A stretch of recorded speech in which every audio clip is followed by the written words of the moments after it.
السلام علیکم ورحمۃ اللہ وبرکاتہ۔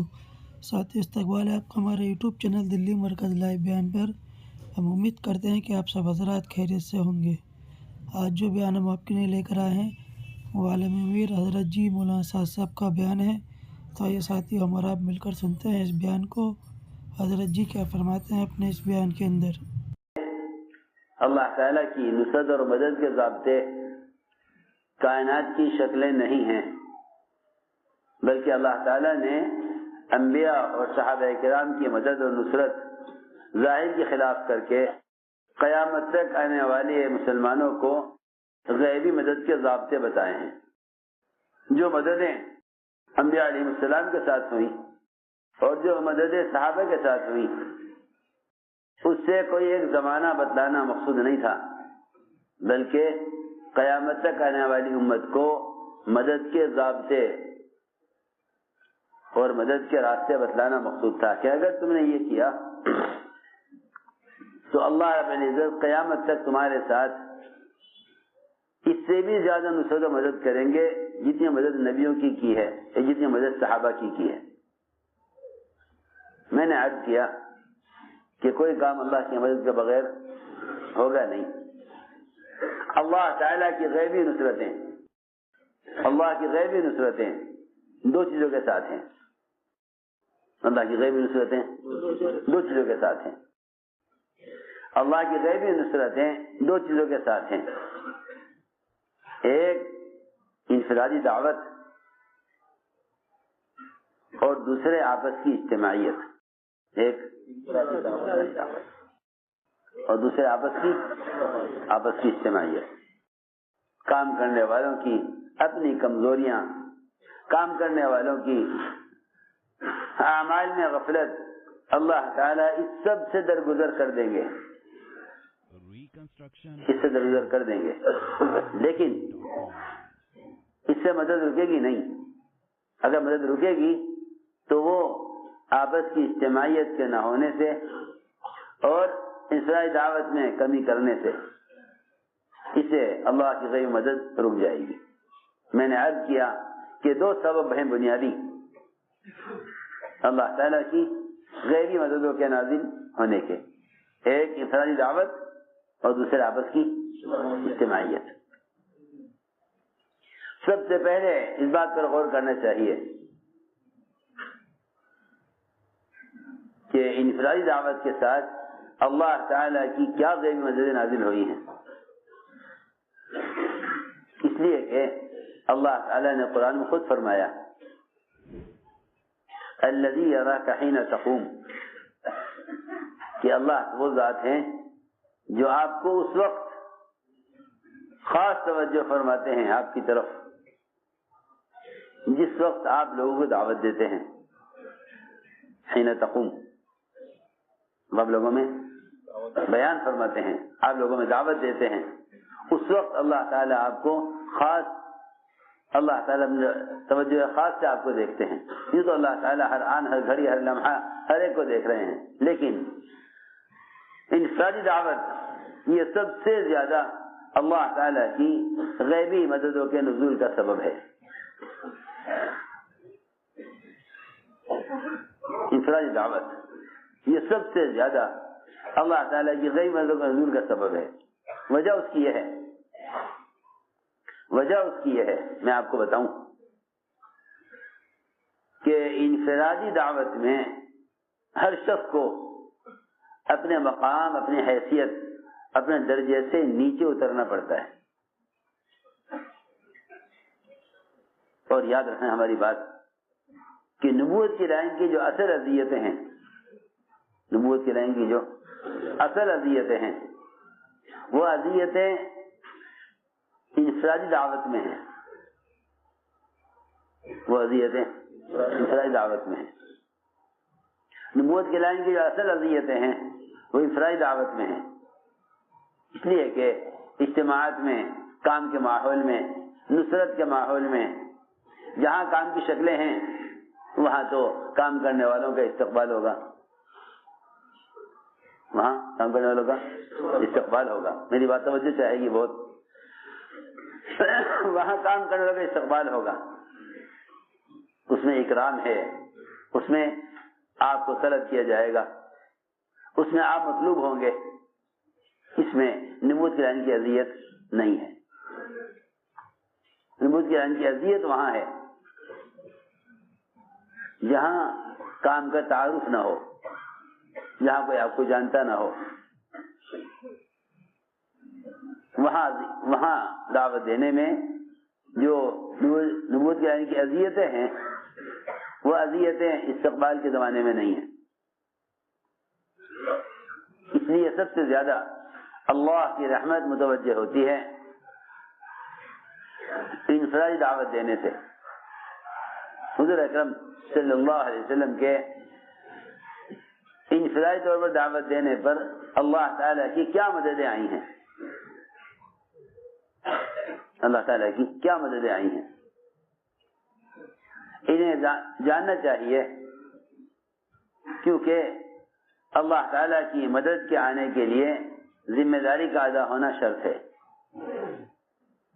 اللہ نے قرآن میں شرط لگا دی ہے، ان تنصروا اللہ ینصرکم، اگر تم اللہ کے دین کے مددگار ہو تو اللہ تمہاری مدد کریں گے۔ آپ صلی اللہ علیہ وسلم کسی انسان کا درجہ اس سے کم نہیں سمجھتے تھے کہ آپ اس کو خود جا کر دعوت دیں۔ دیکھو میں تم سے ضرور عادت کرنا چاہتا ہوں، کام کے دو رخ ہیں، کام کے دو رخ ہیں۔ ایک رخ یہ ہے کہ لوگ کام کرنے والوں کے پاس آئیں کام کی طلب کو لے کر، امت کام کرنے والوں کی طرف آئے کام کی طلب کو لے کر،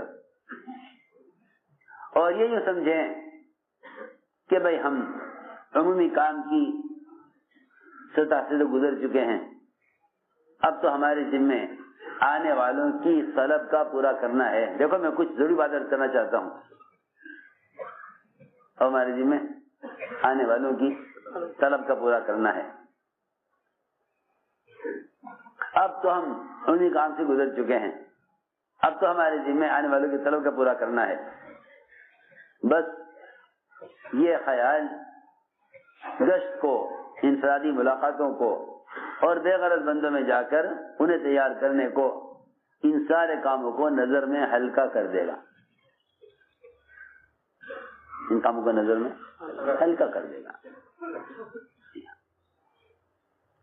ان کاموں کو نظر میں ہلکا کر دے گا۔ حالانکہ جتنے بھی اجتماعات ہوئے دور نبوت میں وہ سارے اجتماعات انفرادی محنت، انفرادی دعوت کا ہی نتیجہ تھے۔ اگر ہم انفرادی دعوت کو چھوڑ کر اجتماعات کو اس سے بہتر سمجھنے لگے تو گویا ہم نے اللہ تعالیٰ کی غیبی مدد کا راستہ بند کر دیا۔ سب سے زیادہ اللہ تعالیٰ کی غیبی مددیں وہ انفرادی دعوت کے ساتھ ہیں۔ حضور اکرم صلی اللہ علیہ وسلم کسی انسان کا درجہ اس سے کم نہیں سمجھتے تھے کہ آپ اس کو خود دعوت دیں۔ آپ سفر میں تھے صحابہ کے ساتھ، ایک آدمی کو دیکھا اپنے گھر کی طرف جاتے ہوئے، فرمایا کہاں جا رہے ہو؟ اس نے کہا اپنے گھر جا رہا ہوں، گھر والوں کے پاس۔ فرمایا آپ نے کیا تم اس بات کی گواہی دو گے کہ اللہ کے سوا کوئی عبادت کے لائق نہیں، وہ تنہا ہے اور میں اللہ کا رسول ہوں، اسے گواہی دو گے؟ اس نے کہا کہ آپ کی اس بات پر کون گواہ ہے؟ اس بات پر گواہ کون ہے؟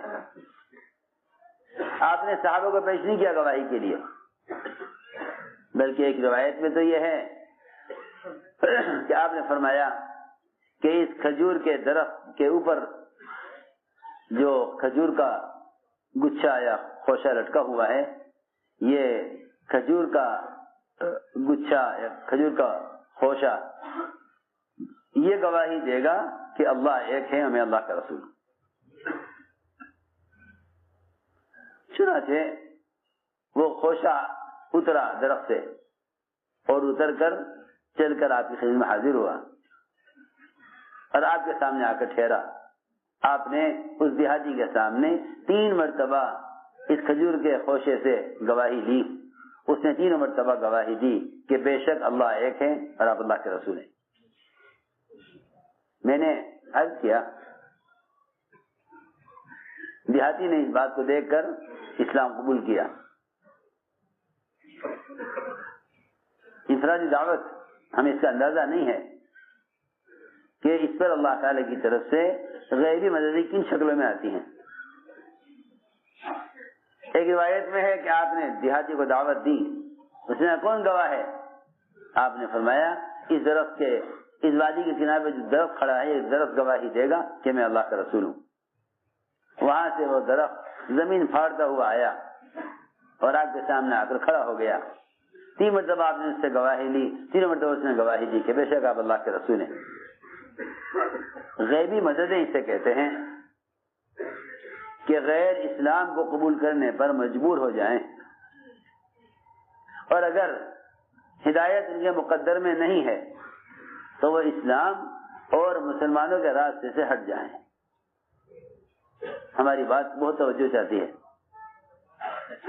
انفرادی دعوت کا فائدہ یہ ہے کہ اگر ہدایت مقدر میں ہے ان کے تو وہ ہدایت پر آ جائیں گے، اور اگر ہدایت ان کے مقدر میں نہیں ہے تو اللہ ان کو اسلام اور مسلمانوں کے راستے سے ہٹا دیں گے۔ لیکن اگر مسلمان دعوت پر نہیں ہے تو یاد رکھو کہ مسلمان نے ذمہ داری ادا نہیں کی، تو ذمہ داری ادا نہیں ہوئی، اور ذمہ داری ادا نہ ہوگی تو غیبی مددیں نازل نہ ہوں گی۔ اس لیے کہ اللہ رب العزت نے قرآن میں یہی فرمایا ہے کہ ایک جماعت نے جا کر ایسی قوم کو دعوت دی جن کی ہلاکت کا اللہ نے فیصلہ کر لیا تھا۔ لوگوں نے کہا انہیں دعوت دینے سے کیا فائدہ ہے، ان کو تو اللہ ہلاک کرنے والے ہیں۔ دعوت دینے والوں نے کہا ہمارے دعوت دینے کے دو وجہ ہیں، ایک تو ہم اللہ کے یہاں ذمہ داری کو ادا کرنے والے مانے جائیں گے، اور دوسری بات یہ ہے کہ ہمیں امید ہے کہ یہ تقوی پر آ جائیں گے۔ داعی جو ہوتا ہے وہ پر امید ہوتا ہے، داعی ہمیشہ پر امید ہوتا ہے، داعی ہمیشہ پر امید ہوتا ہے، حالات کیسے بھی ہوں وہ اس بات کا یقین رکھتا ہے۔ انہیں ایسا فرماتے تھے جو ہی تم اللہ کے بندوں کو اللہ سے جوڑنے کی کوشش کرو گے اللہ تعالی فوراً تمہارے کام میں لگ جائیں گے، اللہ فوراً تمہارے کام میں لگ جائیں گے۔ ان تنصروا اللہ ینصرکم، اگر تم اللہ کے دین کی مدد کرو گے تو اللہ تمہاری مدد میں لگ جائیں گے۔ ہم نے عرض کیا کہ انفرادی دعوت، آگے بڑھ جاؤ، انفرادی دعوت کہ یہ سب سے بڑا سبب ہے اللہ تعالیٰ کی غیب مددوں کے نازل ہونے کا۔ آپ صلی اللہ علیہ وسلم دعوت دینے چلے، آپ کی بات کو سختی سے رد کیا گیا، آپ کی بات کو سختی سے رد کیا گیا، آپ کی بات کو سختی سے رد کیا گیا۔ اللہ تعالیٰ نے آپ کی بات بھی سن لی اور قوم کا جواب بھی سن لیا، لیکن حضور اکرم صلی اللہ علیہ وسلم کو اتنا غم تھا اس بات کا کہ انہوں نے بات نہ مانی اور یہ جہنم کے راستے پر چلے، اتنا غم تھا آپ کو کہ قرن سعالی پہنچنے تک آپ کو ہوش نہیں تھا۔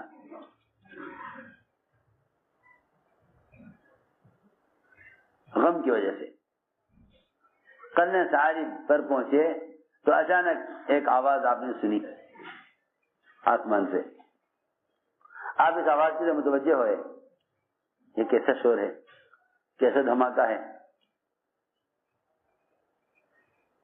روایت میں ہے کہ جبرائیل حاضر خدمت ہوئے، عرض کیا کہ جی ہاں یہ دھماکہ اور یہ آواز ہمارے اترنے کی تھی۔ اللہ تعالی نے آپ کے دعوت دینے کو دیکھ لیا، آپ کی بات سن لی اللہ نے، اور قوم کا جواب بھی سن لیا۔ ہمیں اس لیے بھیجا ہے تاکہ 2 پہاڑ جبل احمر اور جبل ابو قبیس، ان دونوں کے درمیان جتنا یہ مکہ آباد ہے ہم ان سب کو کچل کر ختم کر دیں، اللہ تعالیٰ نے میرے ساتھ وہ فرشتہ بھیجا ہے جو سارے پہاڑوں کے نظام کو دیکھتا ہے، دونوں پہاڑوں کو سرکائے گا اور آپس میں ملا دے گا، دونوں کو آپس میں ملا دے گا، ایسا ملا دے گا کہ ان کے درمیان، پہاڑوں کے درمیان کوئی ایک ریخ، کوئی ایک بال باقی نہیں رہے گا، اس درمیان میں جتنے بھی ہیں یہ سب ختم ہو جائیں گے۔ عجیب بات ہے، پچھلے انبیاء علیہ السلام پر جب اللہ تعالی کی طرف سے قوم کے عذاب کی پیشکش کی گئی تو انبیاء علیہ السلام نے قوم پر عذاب کو قبول کر لیا، عذاب آ گیا، قوم ہلاک ہو گئی۔ لیکن محمد صلی اللہ علیہ وسلم کہ آپ کی دعوت میں اور آپ کے کام کی خصوصیت ہے کہ آپ صلی اللہ علیہ وسلم نے ستانے والوں کی بھی ہلاکت نہیں چاہی۔ آپ نے فرمایا کہ نہیں، ان کو ہلاک نہ کیا جائے، میں ان کو دعوت دیتا رہوں گا یہاں تک کہ یہ اسلام قبول کر لیں۔ سنو غور سے، فرشتے نے کہا اللہ تعالی کی طرف سے یہ بات طے ہو چکی ہے کہ ایمان نہیں لائیں گے،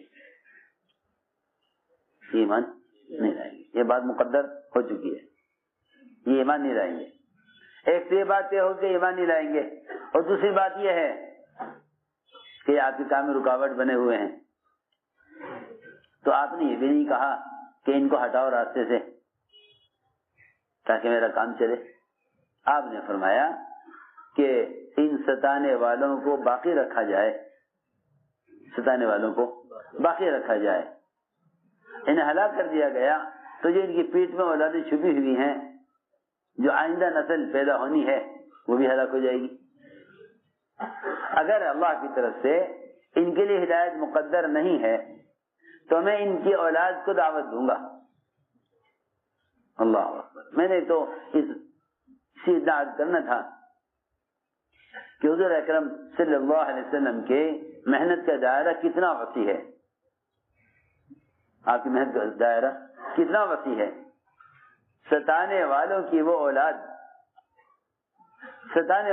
اولاد جو ابھی وجود میں نہیں آئی، دنیا میں نہیں آئی، ان کو دعوت دینے کے لیے، اس اولاد کو دعوت دینے کے لیے ستانے والوں کو باقی رکھنا چاہتے ہیں۔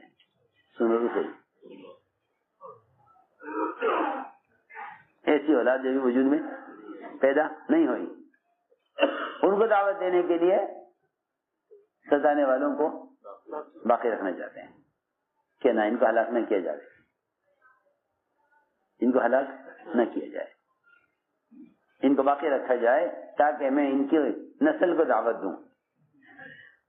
میں نے عرض کیا کہ نبوت کے لائن کی جو اذیتیں ہیں وہ اذیتیں انفرادی دعوت میں ہیں،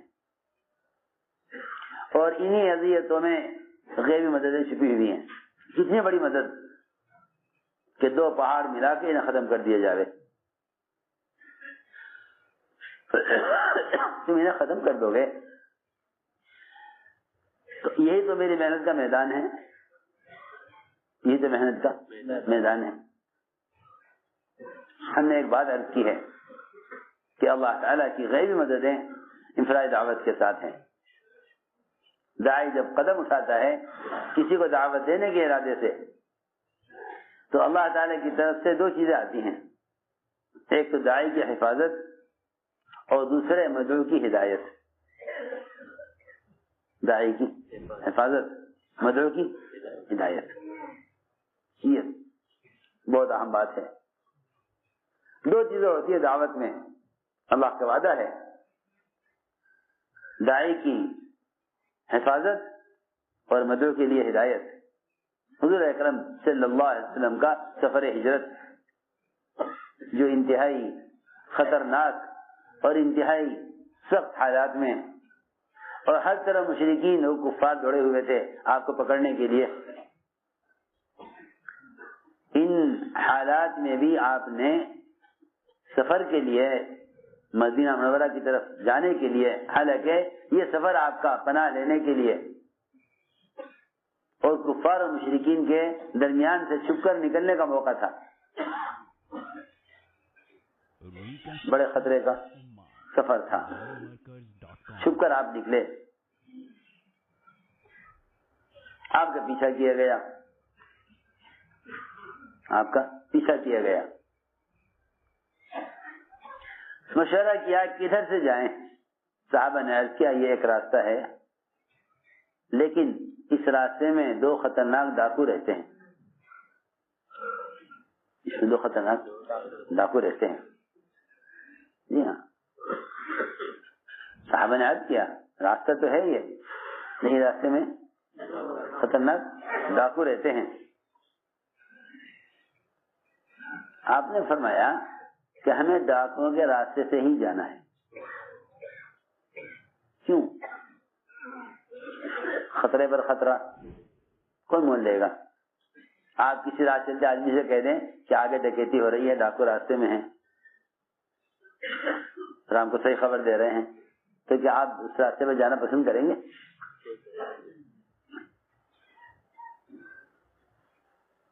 فرمایا ہمیں ڈاکو کے راستے سے جانا ہے۔ کیوں؟ کہ ان کو دعوت دیں گے۔ کیا دعوت دینے کے لیے اور نہیں ہے کوئی؟ کیا آپ ڈاکو کو دعوت دیں سفر میں؟ آپ اور راستے پر جائیں گے، وہاں بھی لوگ ملیں گے آپ کو، ان کو دعوت دے دیں گے کہ نہیں؟ بات اصل یہ ہے کہ حقیر سے حقیر اور کمینے سے کمینے اور خطرناک سے خطرناک اور برے سے برے آدمی کو بھی دعوت دینے میں تم جھجک اور شرم محسوس مت کرو، یہ اصل بات ہے۔ اور یہ اللہ کا وعدہ ہے۔ مولانا الیاس صاحب رحمۃ اللہ علیہ جایا کرتے تھے دہلی، لال قلعے کے پیچھے سے، اور وہاں پرانے کھنڈرات تھے کچھ بادشاہوں کے زمانے کے، ان کھنڈرات کے اندر ڈاکو رہتے تھے جو رات بھر ہر جگہ ڈکیتی کرتے اور دن بھر ان کے اندر ان کھنڈرات میں رہا کرتے تھے، اور وہ ایسے اندر کوٹھڑیاں اندھیری جہاں کوئی داخل بھی نہیں ہو سکتا تھا۔ ساتھی نے بتایا کہ پولیس والوں کی ہمت نہیں تھی اس راستے سے گزرنے کی، ان ڈاکوؤں کے خوف سے۔ جی ہاں، اور مان لیا صاحب اسی راستے سے جایا کرتے تھے، تو گزرتے ہوئے اس کوٹھی میں جاویں حضرت، اور زور سے اسی اندھیرے میں سب کو سلام کریں اور سلام کر کے باہر آ جائیں۔ کسی نے کہا حضرت سے کہ حضرت وہاں ڈاکو رہتے ہیں، آپ ادھر سے نہ جایا کریں۔ فرمایا پہلے کیوں نہیں بتایا؟ ہمیں پہلے کیوں نہ بتایا؟ ہمیں پہلے کیوں نہ بتایا؟ گزرتے گزرتے حضرت اندر داخل ہوتے اور زور سے سب کو سلام کرتے، پھر آگے بڑھ جاتے۔ 3-4 مرتبہ ایسا ہی ہوا۔ وہ کہنے لگے کہ آدمی کون ہے جو ہمیں یہاں سے گزرتے ہوئے روزانہ سلام کرتا ہے؟ تو ان کا جو سب سے بڑا سردار تھا ڈاکوؤں کا، وہ حضرت کے پیچھے چل دیا نکل کر۔ حضرت آگے چل رہے تھے، وہ پیچھے نے دیکھا پیچھے کوئی آ رہا ہے، حضرت پوری طرح متوجہ ہوئے۔ فرمایا کون ہو، کیا بات ہے؟ نے کہا آپ کون ہیں؟ میں تو ایک اللہ کا بندہ ہوں۔ اور سلام کہ یہ تو ہر مسلمان کا حق ہے، یہ حدیث میں آتا ہے کہ کسی کو جان پہچان کر سلام کرنا قیامت کی نشانیوں میں سے ہے۔ کسی کو سلام کرنا جان پہچان کی وجہ سے. مطلب یہ ہوا اس حدیث کا کہ جب مسلمان آپس میں پوری طرح پھٹ چکیں گے اور ان کی آپس کی اجتماعیت بکھر چکے گی تو پھر سلام کرنا کسی کو مسلمان ہونے کی وجہ سے نہیں ہوگا، رشتہ دار یا تعلق والا یا جان پہچان والا ہونے کی وجہ سے سلام ہوگا. جب امت بڑھ چکے گی گروپ اور جماعتوں میں اور امت بڑھ چکے گی فرقوں میں تو سمجھ لو کہ قیامت قریب آ گئی ہے. اس لیے فرمایا کہ کسی کو پہچان کر سلام کرنا یہ قیامت کی نشانیوں میں سے ہے. تو کیا آپ نے سلام کیوں کیا؟ سلام تو ہر مسلمان کا حق ہے. وہ ڈاکو ہی حضرت کے ساتھ ہو گیا، حضرت یہاں لے آئے، اس کو یہاں لے آئے، یہاں لا کے نے فرمایا کہ بھائی کیا آپ مجھ سے کیا چاہتے ہیں؟ میں تم سے کچھ نہیں چاہتا، میں تو تم سے کچھ نہیں چاہتا، لیکن اللہ تعالیٰ تم سے دنیا میں دین کا کام لینا چاہتے ہیں. پہلی ملاقات ہو رہی کس سے؟ ڈاکو سے. اور کیا فرما رہے کہ اللہ تعالیٰ تم سے دین کا کام لینا چاہتے ہیں.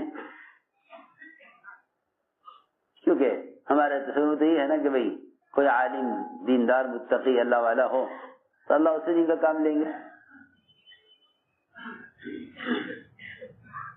اور آپ ان سے یہ کہہ رہے کہ اللہ تم سے کام لینا چاہتے ہیں. حضور اکرم صلی اللہ علیہ وسلم بعض مشرکین کی بھی صلاحیتوں کا تذکرہ صحابہ کے سامنے کیا کرتے تھے. فرمایا اگر یہ ابو سفیان بات سن لے تو یہ ایسا استعداد کا آدمی ہے کہ اگر یہ ہماری بات مان لے ہم تو اس سے یہ کام لیتے، ہم تو اس سے یہ کام لیتے. عمر رضی اللہ تعالیٰ عنہ ایک نصرانی کے اسلام کی تمنا کرتے تھے صرف اس لیے کہ حساب میں بہت تیز ہے، حساب میں بہت تیز ہے. ہم تو مسلمانوں کی صلاحیتوں کو ضائع کر دیں، ہم تو مسلمان کی صلاحیت کو ضائع کر دیں صرف اس میں کہ یہ کام کیوں کریں، ان سے کام کیوں لیا جائے. اور حضور اکرم صلی اللہ علیہ وسلم اور خلفائے راشدین غیروں کی صلاحیتوں کو دیکھ کر ان کے اسلام کی تمنا کرتے تھے. کاش یہ آدمی مسلمان ہوتا، کاش یہ آدمی مسلمان ہوتا تو میں اسے مسلمانوں کے خزانے کا محاسب اور اس کو سی اے بنا لیتا. یہ حضرت تمنا کرتے تھے. میں نے عرض کیا کہ انفرادی دعوت یہ حضور اکرم صلی اللہ علیہ وسلم کی وہ بنیادی سنت ہے، کیونکہ اللہ تعالیٰ کا وعدہ ہے کہ اللہ تعالیٰ دین کا پیغام پہنچانے والوں کے دلوں سے اپنے غیر کا خوف نکال دیتے ہیں. یہ پہلا وعدہ ہے. اللہ دین کا پیغام پہنچانے والوں کے دلوں سے غیر کا خوف نکالے. اس زمانے میں تو کیونکہ رواج اور جہالت غالب ہے، اسے لوگ اخبار رسائل کے ذریعے سے دعوت دینے کو سمجھتے ہیں کہ یہ دعوت دینے کا طریقہ ہے. اس سے بڑھ کر اور بھی مزید حماقت یہ کہ کوئی چینل ہو ایسا جس کے ذریعے سے دین کو دنیا میں پھیلایا جاوے. اللہ تعالیٰ نے رعب سنتوں میں رکھا ہے، اللہ نے رعب سنتوں میں رکھا ہے. سنو تو صحیح، جب ایک کھانے پینے استنجے کی لائن کی سنت کے چھوڑ دینے سے مسلمان کا رعب غیروں کے دلوں سے نکل جاتا ہے، جب ایک کھانے پینے اور ضرورت کے پورا کرنے کی سنت کو چھوڑ دینے سے مسلمان کا رعب غیروں کے دل سے نکل جاتا ہے، تو جو نبیوں کی بعثت کا اصل مقصد دعوت اللہ ہے، اگر یہ سنت کے طریقے سے ہٹ گئی تو پھر رعب کہاں باقی رہے گا؟ میری بات توجہ چاہتی ہے. اگر مسلمان صرف کھانے پینے اور پیشاب پخانے کی لائن کی سنتوں کو چھوڑ دے تو غیروں کے دل سے رعب ختم ہو جاتا ہے. وجہ اس کی یہ ہے کہ جب غیر یہ دیکھتا ہے کہ مسلمان اپنی ضرورت کو ہمارے طریقے پر پورا کر رہے ہیں تو پھر یہ مسلمانوں کو اپنی طرح سمجھنے لگتے ہیں، مسلمانوں کو اپنی طرح سمجھنے لگتے ہیں کہ ہمیں ان میں کیا فرق ہے، ہمیں ان میں کیا فرق ہے۔ میں نے عرض کی ہے بات کہ اگر مسلمان صرف حاجت اور ضرورت کی لائن کی سنتوں کو چھوڑ دے تو ان کے غیروں کے درمیان سے امتیاز ختم ہو جاتا ہے اور غیروں کی طرف سے ان کا رعب نکل جاتا ہے۔ تو وہ سب سے بڑی سنت دعوت اللہ کی اگر وہ نبی کے طریقے سے ہٹ جائے اور اس سنت کو بدل دیا جاوے تو پھر مسلمان کا رعب غیروں میں کہاں باقی رہ جائے گا۔ ہم نے عرض کیا کہ انفرادی دعوت دینا کہ سب سے زیادہ اللہ تعالی کی طرف سے مدد اور نصرت کے نازل ہونے کا سبب ہے۔ اس زمانے میں ایک رواج غالب آیا، وہ یہ کہ دعوت دینے کے لیے ضروری نہیں کہ آپ خود چل کر جا کر دعوت دیں، حالانکہ قرآن میں صاف طور پر فرمایا کہ جو لوگ اللہ کے بندوں تک دین کا پیغام خود پہنچاتے ہیں، اللہ کے بندوں تک دین کا پیغام خود پہنچاتے ہیں، اللہ تعالیٰ نے ان کی حفاظت کا وعدہ کیا ہوا ہے۔ واللہ یعصمک من الناس، کہ اللہ آپ کی حفاظت کریں گے، اللہ آپ کی حفاظت کریں گے، اللہ آپ کی حفاظت کریں گے۔ میں نے عرض کیا کہ آپ نے سفر ہجرت میں ڈاکوؤں سے ملاقات کی، ان کو دعوت دی، دونوں نے اپنے نام بتائے آپ کو، آپ نے نام تبدیل کیے اور ان دونوں کو حضور اکرم صلی اللہ علیہ وسلم نے مدینہ منورہ آنے کے لیے فرمایا کہ مدینہ ہمارے پاس آؤ۔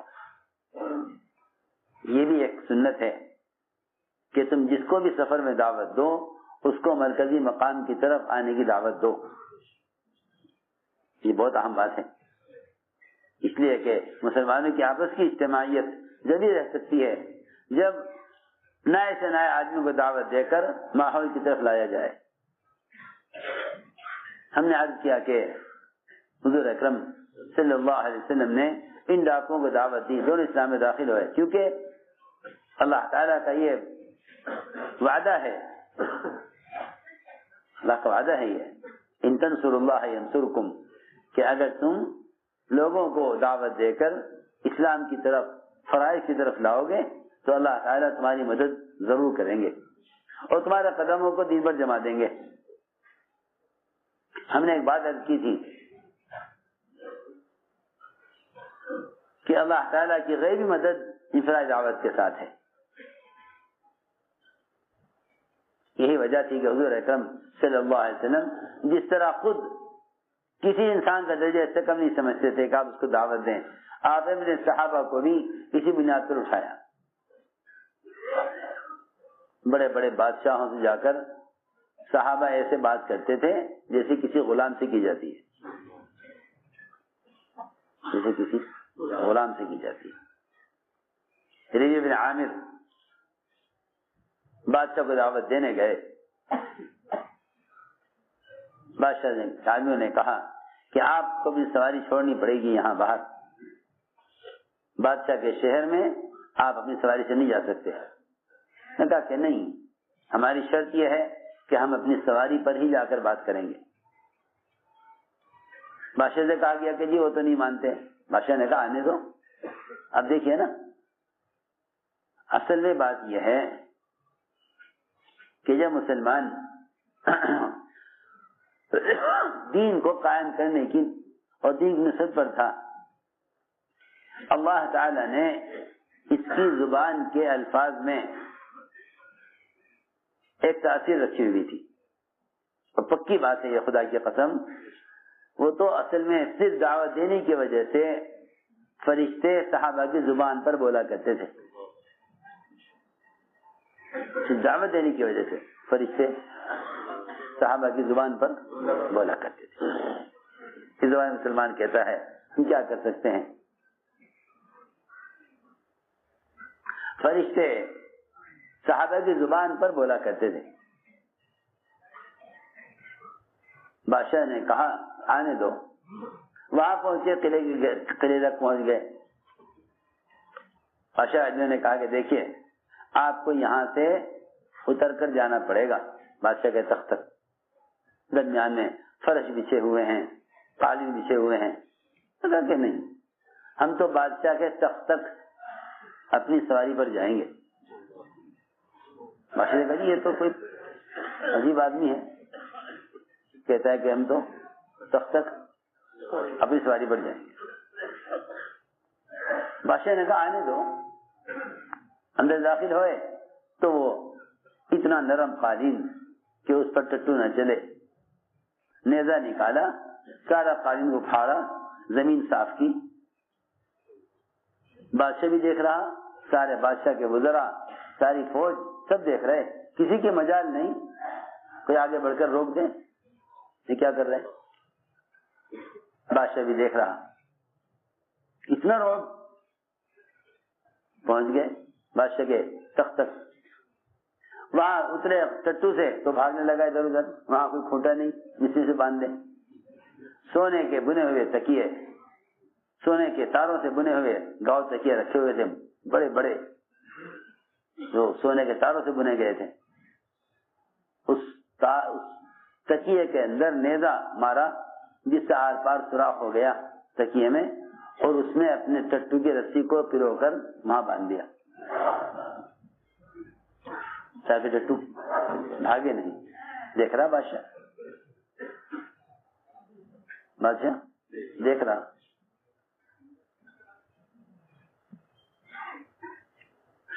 یہ بتانے کے لیے کہ تمہارے ملک و مال اور تمہارے زیب و زینت میں نقشوں کی ہمارے یہاں کوئی حیثیت نہیں ہے.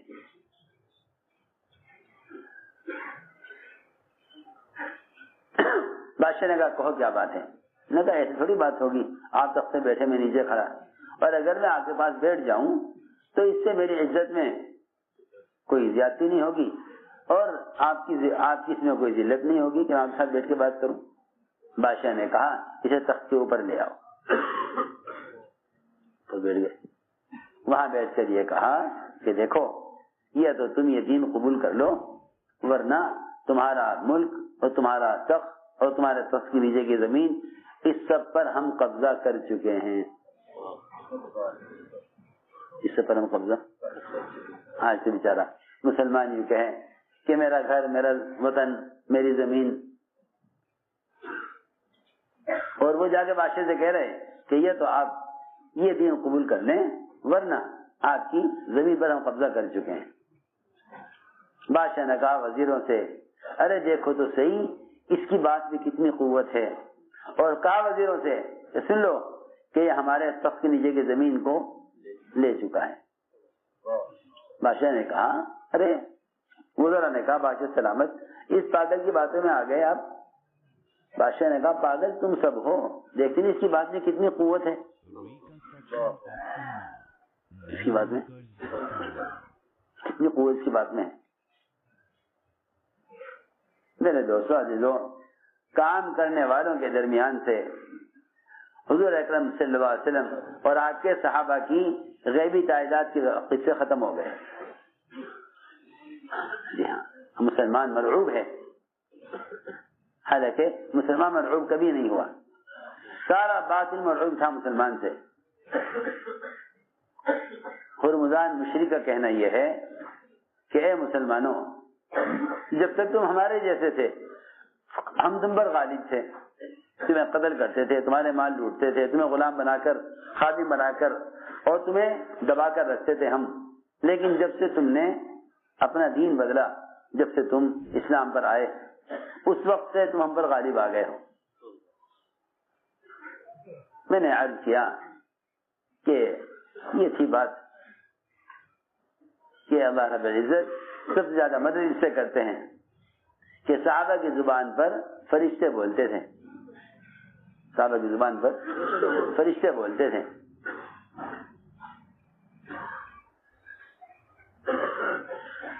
کہنے لگے کہ دیکھو بھائی مصالحت کر لو, دجلہ دریائے دجلہ کا، ادھر کا کنارہ تمہارا، ادھر کی زمین تمہاری، اور ادھر کا دریا ہمارا، ادھر کی زمین ہماری. اس پر مصالحت کر لو، اس پر مصالحت کر لو کہ ادھر کا دریا تمہارا، ادھر کی زمین تمہاری، ادھر کا دریا ہمارا، ادھر کی زمین ہماری.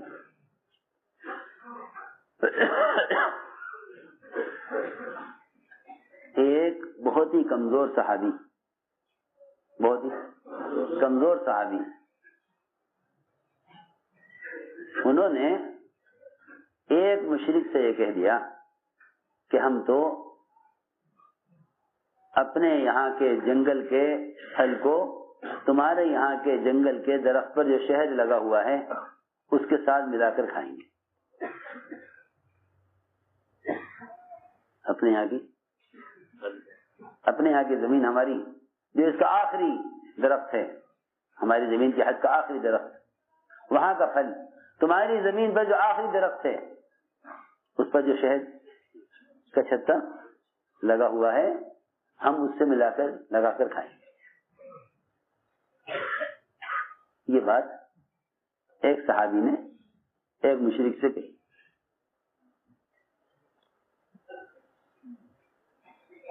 اس مشرک نے جا کر اسی طرح یہ بات سارے کفار میں، مشرکین میں نقل کر دی کہ بھئی وہ تو یوں کہہ رہے ہیں. بس اتنا سننا تھا، پورا قلعہ، پورا علاقہ، پوری زمین ساری خالی کر کے، جہاں جہاں تک مسلمانوں کی زمین علاقہ تھا سب خالی کر کے بھاگ گئے. وہ بھاگتے تھے، لوگ کہاں بھاگ رہے ہیں، کیوں بھاگ رہے ہیں، کوئی جواب نہیں ملتا تھا، کوئی جواب نہیں ملتا تھا. ایک بڑے میاں جن سے بھاگا نہیں جاتا تھا، انہیں پکڑا صحابہ نے، بھائی تم کیوں بھاگ رہے ہو، سب علاقہ تم نے خالی کر دیا، کیا بات ہو گئی؟ اس نے کہا کہ تمہارے ایک آدمی نے، اسی شکل کا آدمی ہے، اس نے ایک بات کہی ہے، اس نے ایک بات کہی ہے، اس بات کی وجہ سے ہم بھاگ رہے ہیں. صحابہ کو حیرت ہوئی کہ اتنی بات پر سارا علاقہ خالی ہو گیا. ان صحابیوں کو پکڑا صحابہ نے، ان سے کہا بھائی تم نے کیا کہا تھا؟ فلاں مشرک سے تم نے کیا کہا تھا؟ اس نے کہا، صحابی نے فرمایا کہ میری تو اس سے کوئی بات ہی نہیں ہوئی. وہ کہتا ہے نہیں تم نے یہ کہا ہے. وہ کہہ رہے نہیں میں نے تو یہ بات کہی نہیں. صحابہ نے کہا کہ تم نے اس طرح نہیں کہا تھا کہ ادھر کے پھل کو ادھر کے شہد سے کھائیں گے. کہا کہ نہیں میں تو پہلی مرتبہ سن رہا یہ بات، میں نے کہی نہیں یہ بات. روایت میں ہے کہ صحابی نے کہا کہ ہاں مجھ پر ایک عجیب قسم کا سکینہ اور نیند سی مجھ پر غالب آ گئی تھی، اس درمیان میری زبان سے کیا نکلا مجھے نہیں معلوم. اللہ اکبر. ایک بات کو، زبان سے نکلنے والی ایک بات ایک مسلمان کی، اس کو ایک مشرک نے سنا، اس مشرک نے جا کر سارے مشرکین میں اس کا نقل کیا. اس بات کے نقل کرنے میں بھی اتنا اثر تھا کہ سب نے وہ علاقہ خالی کر دیا. علاقہ سب نے خالی کر دیا. آپ اندازہ کریں کتنا رعب تھا مسلمان کی بات میں، جس سے مشرک کے نقل کرنے میں اتنا اثر تھا، تو مسلمان کی بات کا کتنا اثر ہوگا جب مشرک کے نقل کرنے کا اتنا اثر تھا. ان صحابی نے سب سے نہیں کہی یہ بات، بلکہ ایک سے کہی. اس ایک نے جا کر اس بات کو نقل کیا. اس کا اتنا خوف اور رعب تھا. میں نے عرض کیا ہے، دیکھو اصل بات یہ ہے کہ جب تک امت دعوت پر نہیں آئے گی، امت اللہ تعالی کی مددیں نہیں دیکھ سکتی. چنانچہ روایت میں ہے کہ حضور اکرم صلی اللہ علیہ وسلم نے دحیہ کلبی کو اور شجاع ابن وہب ان کو بھیجا کسریٰ کو دعوت دینے کے لیے. ان کو بھیجا کسرا کو دعوت دینے کے لیے. انہوں نے جا کر کسرا کو دعوت دی. وہاں بھی یہی ہوا کہ بھائی تمہیں خط پہنچانا ہے نا، لاؤ ہم خط پہنچا دیں گے. یا نہیں، خط نہیں پہنچانا، ہم خود جا کے ملاقات کریں گے، ہم خط خود دیں گے. دیکھو بہت اہم بات ہے. اس زمانے میں مسلمان بیچارہ یہ سوچتا ہے کہ جب سارے دنیا میں بات کے پہنچانے کے ذرائع ہو گئے تو پھرنے کی کیا ضرورت ہے. حالانکہ میں یقین سے عرض کر سکتا ہوں کہ خود جا کر دعوت دیے بغیر ذمہ داری ادا نہیں ہوگی، اور خود جا کر دعوت دیے بغیر نبوت کی لائن کی اذیتیں پیش نہیں آئیں گی. وہ تو سیدھی بات ہے کہ تبلیغ اور دعوت اس طریقے محنت کا نام ہے جو محمد صلی اللہ علیہ وسلم صحابہ کا طریقہ ہے. کسی بھی ذریعے سے پیغام پہنچانا دعوت نہیں ہے. کسی بھی ذریعے سے پیغام پہنچانا دعوت نہیں. اب تو ایسے دماغ ہو گئے ہیں کہ جو اس کو قبول کرنے کو بھی تیار نہیں ہے. کسی بھی ذریعے سے پیغام پہنچانا دعوت نہیں ہے، یہ پکی بات ہے. کسی بھی ذریعے سے پیغام پہنچانا دعوت نہیں ہے. آپ اخبار کا نام دعوت رکھ دیں، پہلے آپ یہ دیکھیے کیا یہ نبوت اور سنت کے مطابق ہے کہ نہیں.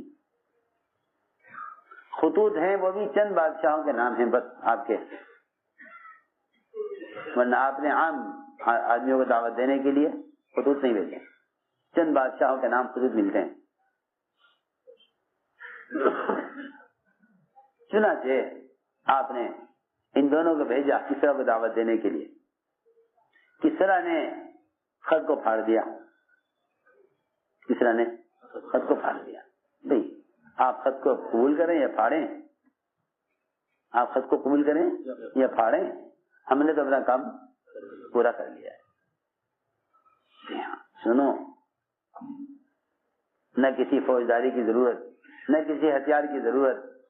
آپ نے صرف 2 صحابی بھیجے، دہیہ کلبی اور شجاع بن وہب.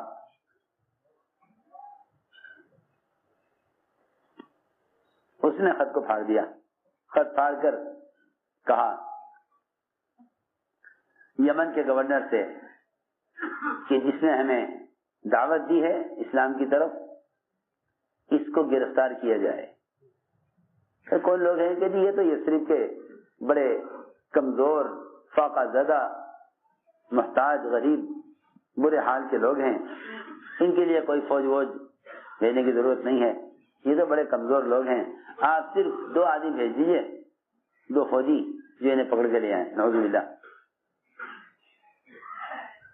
چنانچہ یمن کے گورنر بازان نے 2 فوجی آپ کی گرفتاری کے لیے بھیج دیے. دونوں وہاں پہنچے، طائف والوں سے ملے، مکے والوں سے ملے کہ بھائی کیسے آنا ہوا کہ ہم کس طرح کے فوجی ہیں اور ہم محمد صلی اللہ علیہ وسلم کو گرفتار کرنے کے لیے بھیجے گئے ہیں. مکے والے بہت خوش ہوئے، طائف والے بہت خوش ہوئے. سنو غور سے بات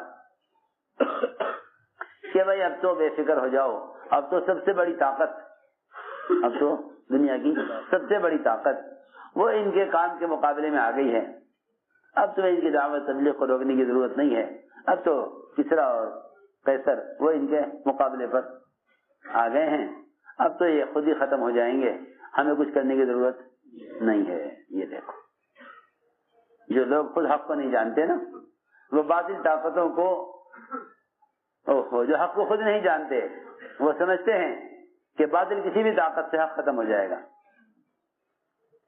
کہا کہ کچھ کرنے کی ضرورت نہیں ہے، اب تو کسرا ان کے مقابلے پر آ گیا.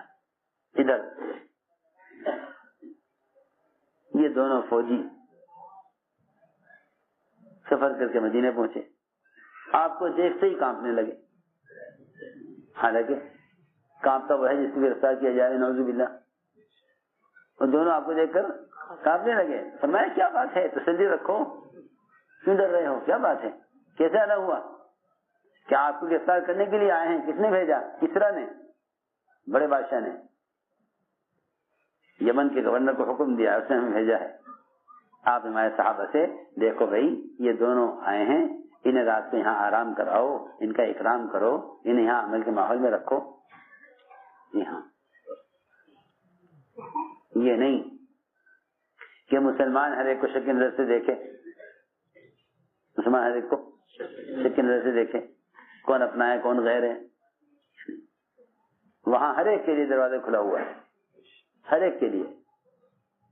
عمیر بن وہب آپ کو قتل کرنے کے لیے مکہ مکرمہ سے تلوار تیز کرا کے لے کے چلا، حضرت عمر سمجھ گئے کہ اس کا ارادہ اچھا نہیں ہے، حضرت عمر نے پکڑ لیا گریبان تلوار کے ساتھ، حضرت آپ نے فرمایا عمر اسے گریبان چھوڑو، عمیر ہاں ہاں ہمارے پاس آؤ، یہاں آگے بیٹھو آ کر۔ وہاں جو بھی آدمی برے ارادے سے آتا تھا حضور اکرم صلی اللہ علیہ وسلم ایسا اکرام کرتے اور ایسا قریب کرتے کہ اس کے لیے کوئی راستہ نہیں تھا سوائے اسلام قبول کرنے کے۔ میں نے عرض کیا وہاں غیروں کے لیے اتنی وسعت تھی تو اپنے کے لیے کتنی وسعت ہوگی؟ عجیب بات ہے، جو وسعت صحابہ میں اور محمد صلی اللہ علیہ وسلم میں غیروں کے غیر وہ بھی ستانے والوں کے لیے تھی، اس زمانے میں وہ وسعت مسلمان کے دل میں مسلمان کے لیے بھی نہیں ہے۔ جو وسعت غیروں کے لیے تھی اس زمانے میں آج وہ وسعت مسلمان کے دل میں مسلمان کے لیے نہیں ہے۔ فرمایا آپ نے کہ ان دونوں کو آرام کراؤ، صبح ہمارے سامنے پیش کرنا۔ رات کو سوئے، صبح کو دونوں حاضر خدمت ہوئے۔ فرمایا کیسے آنا ہوا کہ آپ کو گرفتار کرنے کے لیے ہمیں بھیجا گیا ہے؟ میں کس نے بھیجا؟ یہ کسرا نے۔ فرمایا کہ رات میرے آقا اللہ نے تمہارے آقا کسرا کو قتل کر دیا۔ رات میرے آقا اللہ نے تمہارے آقا کسرا کو رات کیا بات کر رہے؟ ہم تو آئے ہیں گرفتار کرنے کے لیے۔ جی ہاں، اور یہ اسی رات کی خبر ابھی دے رہے۔ جی ہاں، اتنی دور کی مسافت۔ جی ہاں، اور یہ ابھی خبر دے رہے ہیں کہ ابھی ابھی قتل ہو گیا۔ اتنی جلدی خبر تو آ ہی نہیں سکتی، یہ کیسے کہہ رہے؟ انہوں نے فوراً قلم کاغذ نکالا، وقت لکھا، تاریخ لکھی، آدمی دوڑایا یمن کی طرف کہ جاؤ جا کر کہو کہ یہ تو کہتے ہیں کہ اب تم کس کے لیے گرفتار کر کے لے کے جاؤ گے؟ جس نے تو آپ کو بھیجا ہے گرفتار کرنے کے لیے وہ تو دنیا سے چلا گیا۔ ادھر پتہ چلا کہ ہاں جس رات میں آپ نے فرمایا اسی رات کسرا کے بیٹے شیروے نے اپنے باپ پرویز کو قتل کر دیا۔ اللہ کی شان، دونوں فوجی اسلام میں داخل ہوئے۔ یمن کے گورنر کو پتہ چلا تو یمن کا گورنر اپنی پوری فوج پوری قوم کے ساتھ اسلام میں داخل ہو گیا۔ دیکھو نا، صرف اس پر 2 آدمی آپ نے دعوت دینے کے لیے بھیجے۔ اللہ تعالیٰ نے اس کو بھی جس کے مقدر میں اسلام نہیں تھا اسے ہٹایا راستے سے، اور جس کے مقدر میں اسلام تھا اس میں فوجی بھی اسلام میں داخل ہوئے، اور وہ بازان یمن کا گورنر اور اس کی فوج اور اس کا پورا قبیلہ سب کے اسلام میں داخل ہو گئے۔ میں نے ساری بات سمجھانے کے لیے عرض کی تھی کہ اللہ تعالیٰ کی غیبی نصرت وہ انفرادی دعوت کے ساتھ ہے۔ میرے دوستوں عزیزوں، دوسرا سبب میں نے عرض کیا کہ آپس کی اجتماعیت، دوسرا سبب آپس کی اجتماعیت ہے۔ اجتماعیت کیا ہے؟ اجتماعیت یہ نہیں کہ ایک خیال، ایک رنگ، ایک زبان کے لوگ ایک جگہ جمع ہو جائیں، یہ اجتماعیت نہیں ہے۔ امت کی اجتماعیت یہ ہے کہ مسلمان کے درمیان سے رنگ، زبان، قبیلہ، قوم، برادری کی نسبتیں ختم ہو جائیں، یہ آپس کی اجتماعیت ہے۔ قوم اور رنگ، زبان، برادری، ذات کی نسبتیں ختم ہو جائیں، اسے اجتماعیت کہتے ہیں۔ ایک خیال کے لوگ ایک جگہ جمع ہو جائیں یہ امت کی اجتماعیت نہیں ہے. ایک خیال کے لوگ ایک جگہ جمع ہو جائیں یہ امت کی اجتماعیت نہیں ہے. ایک خیال کے لوگ ایک جگہ جمع ہو جائیں یہ امت کی اجتماعیت نہیں ہے. امت کی اجتماعیت یہ ہے کہ امت کے درمیان سے رنگ اور زبان اور قوم اور قبیلے کی نسبتیں ختم ہو جائیں. یہ امت کی اجتماعیت ہے. حضور اکرم صلی اللہ علیہ وسلم نے یہی تربیت فرمائی. غور سے سننا بات, یہی تربیت فرمائی. آپ نے اپنی امت کو رنگ اور زبان میں تقسیم نہیں ہونے دیا. رنگ اور زبان میں تقسیم نہیں ہونے دیا. سنو عجیب قصہ ہے. ایک حلقہ لگا ہوا تھا جس میں وہ صحابہ جو غیر عرب تھے, وہ صحابہ جو غیر عرب تھے, سلمان, صہیب, بلال رضی اللہ عنہ اجمعین, کوئی حبشہ کا, کوئی فارس کا, کوئی روم کا, یہ بیٹھے ہوئے تھے. خزرج یہ عرب, خزرج کا قبیلہ عرب کا قبیلہ, اور یہ تینوں غیر عرب, کوئی روم کا, کوئی فارس کا, کوئی حبشہ کا. زبان بھی الگ ان کی, اور ظاہر بات ہے کہ رنگ اور شکلیں بھی الگ. تو خزرج کے سردار قیس بن رفیع اس نے یہ کہا کہ بھئی تم دعوت کے کام کے اہل نہیں ہو. سنو تو صحیح, تم اس دعوت کے کام کے اہل نہیں ہو, کیونکہ تمہاری زبان اور تمہاری زبان عربی نہیں ہے, اور ہم عرب ہیں, اور ہمارے نبی محمد صلی اللہ علیہ وسلم وہ عربی ہیں, قرآن ہماری کتابیں وہ عربی ہے, حدیث عربی ہے. تو جو کام ہم کر سکتے ہیں وہ تم نہیں کر سکتے. توجہ سننا, کیونکہ ہماری زبان ہمارے نبی کی زبان ہے عربی, تو جو مدد ہم کر سکتے ہیں نبی کی, آپ کی زبان والا ہونے کی وجہ سے وہ تم نہیں کر سکتے. ہم زیادہ حقدار ہیں نبی کی مدد کے, اور زیادہ اہل ہیں اس دعوت کے کام کے, کیونکہ ہماری زبان نبی کی زبان ایک ہے, عربی ہے. اور تم کوئی روم کا, کوئی فارس کا, کوئی حبشہ کا, تم اس کام کے اہل نہیں ہو. اتنی بات جب کہی قیس مطاطیہ نے, تو معاذ بن جبل رضی اللہ تعالی عنہ سید العلماء, انہوں نے قیس کا گریبان پکڑ لیا اور کھینچ کر لے گئے آپ کی خدمت میں, اور کہا کہ اس نے ایسی بات کہی ہے, اور یہ کہا کہ ہم عربی ہیں اور ہم زیادہ حقدار ہیں اس دعوت کے کام کے. آپ کو غصہ آیا اس بات پر, اور آپ منبر تشریف فرما ہوئے, سارے صحابہ کو جمع کر لیا آپ نے. حضرت معاذ اسی طرح سے گریبان پکڑ کر کھڑے ہوئے تھے, اور آپ منبر سے بیان فرما رہے تھے. آپ نے فرمایا بیان میں کہ عربی زبان نہ تمہاری ماں ہے نہ تمہارا باپ ہے, یہ تو زبانوں میں سے ایک زبان ہے. جسے انگریزی آتی ہے وہ انگریزی, جسے اردو آتی ہے وہ ہندی, جسے عربی آتی ہے وہ عربی.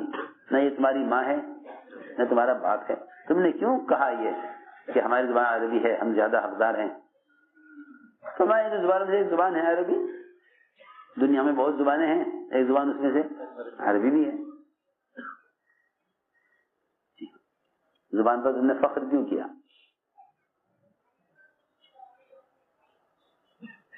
تو آپ نے فرمایا کہ معاذ اسے قیس کو جہنم کی طرف دھکا دے دو. قیس کو جہنم کی طرف دھکا دے دو. اللہ تعالیٰ کو, اللہ کے رسول صلی اللہ علیہ وسلم کو اتنا بھی پسند نہیں کہ صرف تم زبان کی بنیاد پر تقسیم ہو جاؤ. یہ میں عرض کرنا چاہتا ہوں. زبان کی بنیاد پر تقسیم ہونا بھی امت کا افتراق ہے. امت کا افتراق ہے. امت کا گروہ میں بٹ جانا ہے اگر زبان کی بنیاد پر بھی سوچا کہ ہماری زبان والے تمہاری زبان والے. اس لیے ہم نے عرض کیا کہ اللہ تعالیٰ کو یہ بات پسند نہیں ہے کہ اس لیے میں کہا کرتا ہوں کہ تبلیغ میں دعوت کے کام میں طبقاتی جوڑ کا کوئی تصور نہیں ہے. اس کا کہ یہ طبقہ یہ طبقہ وہ طبقہ وہ طبقہ یہ نہیں. امت کی طبقاتیں بٹی ہوئی ہے. جتنی امت میں خوریزی ہے, جتنی امت میں بدامنی ہے, جتنی امت میں لوٹ مار ہے, اور جتنی امت کے درمیان جھگڑے ہیں, خدا کی قسم صرف طبقات کے فرق کی وجہ سے, صرف طبقات کے فرق کی وجہ سے جتنی امت کے درمیان خوریزی ہے, جتنی بدامنی ہے, اور جتنے امت میں جھگڑے ہیں, صرف طبقاتی فرق کی وجہ سے.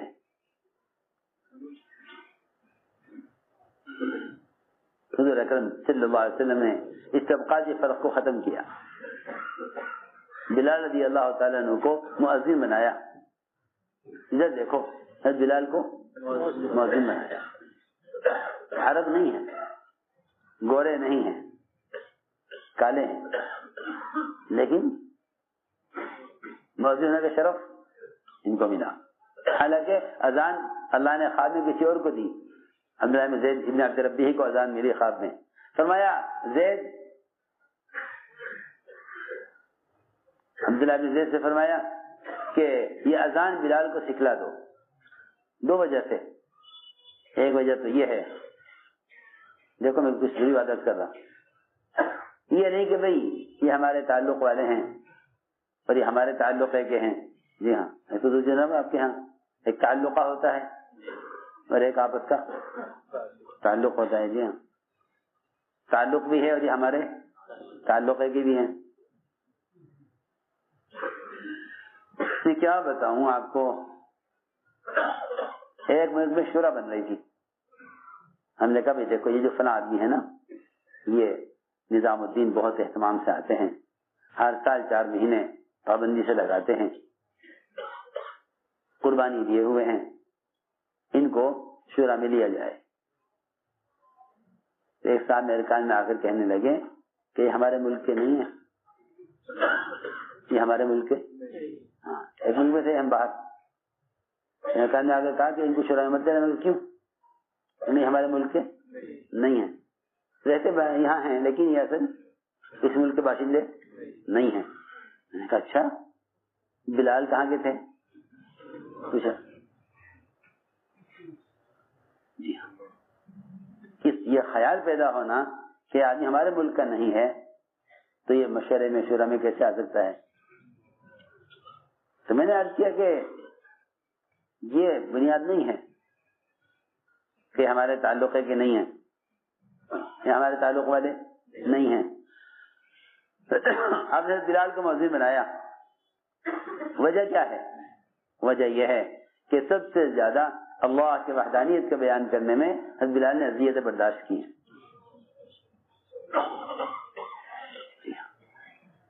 فرمایا بلال کو مؤذن بناؤ. آواز بلند ہے, یہ ظاہری سبب ہے.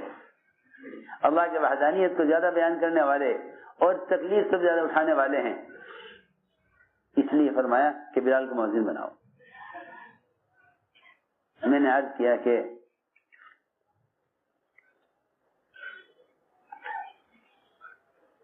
حضور اکرم صلی اللہ علیہ وسلم نے کسی کو بھی ایسے پیچھے نہ رکھا کہ بھئی یہ ہمارے خاندان کے یا ہمارے زبان کے, ہمارے قبیلے کے, ہمارے علاقے کے نہیں ہیں. نہیں, آپ دیکھیں گے کہ سلمان فارسی رضی اللہ تعالیٰ عنہ فارس کے. تو ساتھ یہ تھا بیان عالم امیر حضرت جی مولانا صاحب کا اس بیان کے متعلق آپ کی جو بھی رائے ہو آپ اپنی رائے ہمارے ساتھ ضرور شیئر کریں۔ پھر ملیں گے اور کوئی نئے بیان اور کوئی نئی اپڈیٹ کو لے کر۔ جب تک آپ حضرات اپنی دعاؤں میں ہمیں یاد رکھنا۔ السلام علیکم ورحمۃ اللہ وبرکاتہ۔